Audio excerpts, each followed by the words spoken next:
Have you ever really stopped and thought about why today people everywhere practice yoga? Or, sip chai lattes, Right. maybe groove to Bollywood songs, even light lamps for Diwali, Yeah. often without ever having actually been to India. Hmm. It's this subtle thing, but it feels, well, profound. Yeah. This global presence that's not really about the usual measures of power. Hmm. To me, it really feels like India's cultural magic at work. It's fascinating, isn't it? Because what our sources are showing, what they reveal, is that India's global influence isn't primarily, military might or economic dominance. Yep. It's fundamentally about meaning. It's the way its ideas, its emotions, traditions, even just its beauty, sort of travel silently but deeply. Yeah. They just cross borders effortlessly and seem to really resonate with people everywhere. That, as our research really underscores, is the core of its unique soft power. Absolutely. And that's exactly what we're going to try and unravel today. We're doing a deep dive into India's, well, remarkable cultural influence. We've gathered a whole stack of sources trying to pull out the most insightful bits. So our mission, really, is to understand how India has quietly, yet powerfully, woven itself into the global tapestry. Hmm. And importantly, what this all means for you, the listener. We'll take a journey from, say, yoga mats on Bollywood screens Yeah. to the huge role of the Indian diaspora, the food, fashion, festivals, they're everywhere. And, of course, the wisdom of its spiritual traditions. A lot to cover. Definitely. Okay, so let's unpack this first with yoga. India's peaceful revolution, as some call it. I was genuinely amazed when the sources mentioned things like, thousands practicing right in Times Square in New York. Right in the middle of everything. Exactly, or people chanting Om in studios in Paris. And its reach is, Yeah. well, it's truly global. Uh-huh. Japan, Brazil, Australia, South Africa. Yeah. It seems to be everywhere. Yeah, and what really stood out in the research is why. Why this huge adoption? Yoga isn't presented as just, physical exercise. No. It's framed as a more holistic way of life. And in our world, which is getting so digital and kind of fragmented, the sources suggest yoga offers this tangible path back to oneself, a sort of structured method for mental quiet, for physical grounding, emotional balance, things that maybe weren't so widely accessible in the West before. Right. It's less about a totally new idea and maybe more like a rediscovered solution for modern anxieties, connecting the soul and body, mind, and thought. And the global recognition is incredible, isn't it? 2014, the UN declares June 21st as the International Day of Yoga. And get this, 177 countries supported it. Wow. 177. Yeah. That right there, that feels like pretty clear proof of India's peaceful soft power in action. It's a really powerful point. And if you connect that to the bigger picture, yoga has offered the world a kind of profound lesson, hasn't it? How so? It's taught people how to live, not how to fight. It's this gentle, pervasive influence, a remarkable form of power that's focused on inner peace, not external conflict. That's a great way to put it. Okay, so moving from inner peace to, well, maybe high drama and emotion, here's where it gets really interesting for me. Bollywood. Bollywood. Universal language of emotions. Yeah. I was genuinely surprised reading that Shah Rukh Khan is known as King Khan across parts of Africa, or that you have people in Peru, even Egypt, quoting lines from movies like Kuch Kuch Hota Hai. How does an Indian film industry achieve that kind of global saturation? Well, digging into the sources, Bollywood is described as more than just movies. It's almost like an emotion itself, a shared experience. In emotion, okay. Yeah, the stories are just full of these big things: pain, love, passion, joy, which are, universal human experiences. Sure.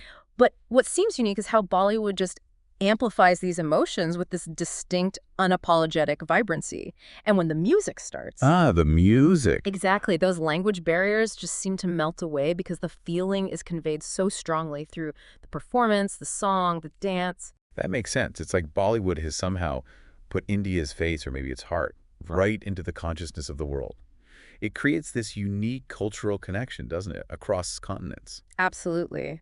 The sources basically suggest that when the world smiles, or maybe cries, at a Bollywood scene, India achieves this kind of subtle victory. A victory. Yeah, a win achieved through shared joy, shared emotion. It's proof of its cultural reach, but without any force involved. Right, no coercion needed. Okay, so from the screen to the people who often carry these connections.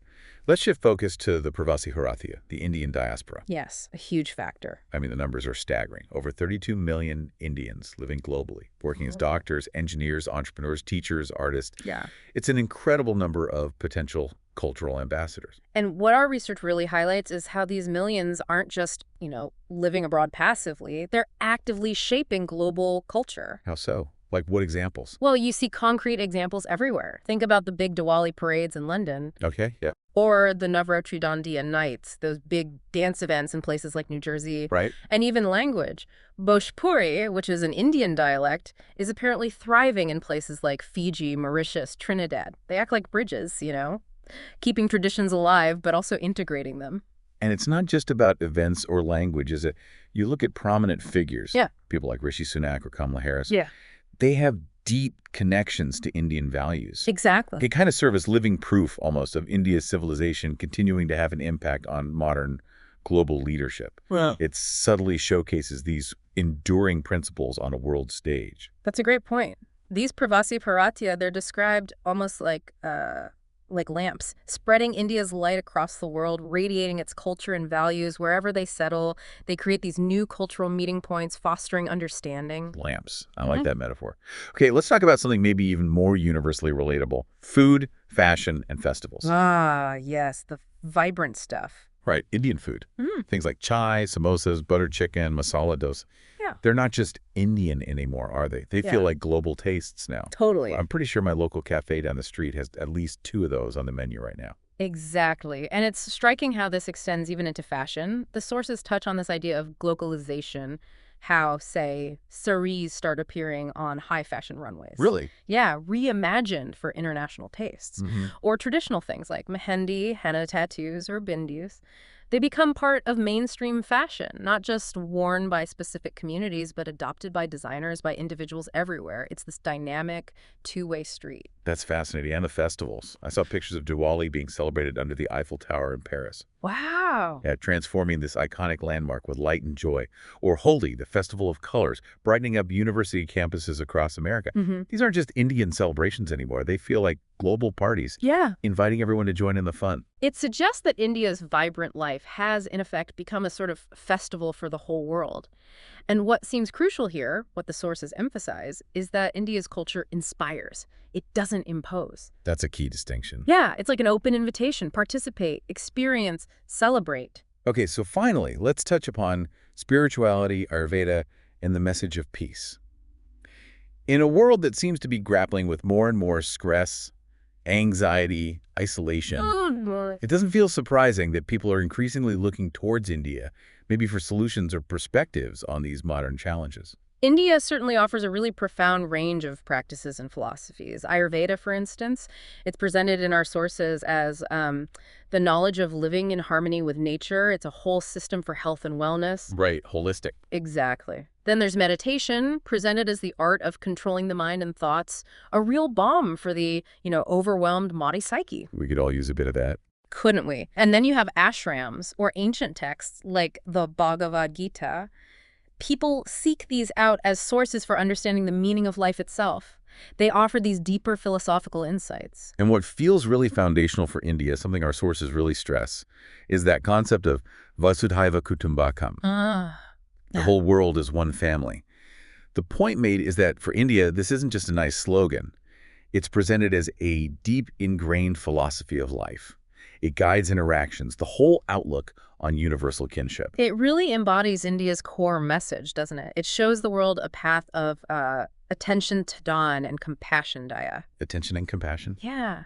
It's this gentle yet powerful guidance towards inner peace, but also global harmony. And that resonates really deeply, it seems, in a world that's searching for connection. So wrapping this all up, what does it all mean? We've taken this journey through India's subtle yet pretty profound cultural influence.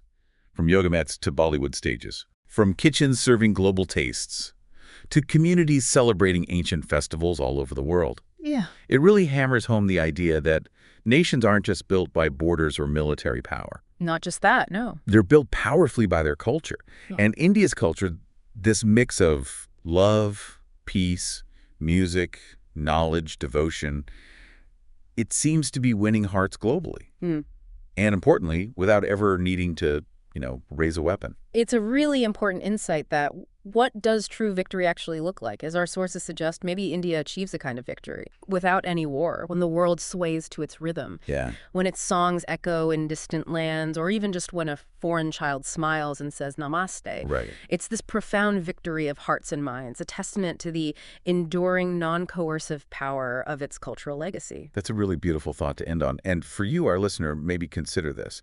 The next time you sip a chai latte, or maybe try a yoga pose, or even just hear a catchy beat that reminds you of Bollywood, take a moment. Reflect on how often these everyday cultural touch points, things that seem small, might actually represent these powerful, transformative forces connecting people across the globe, silently shaping our shared global experience. Yeah. Perhaps you'll start to notice even more of these subtle cultural influences woven right into the fabric of your own life.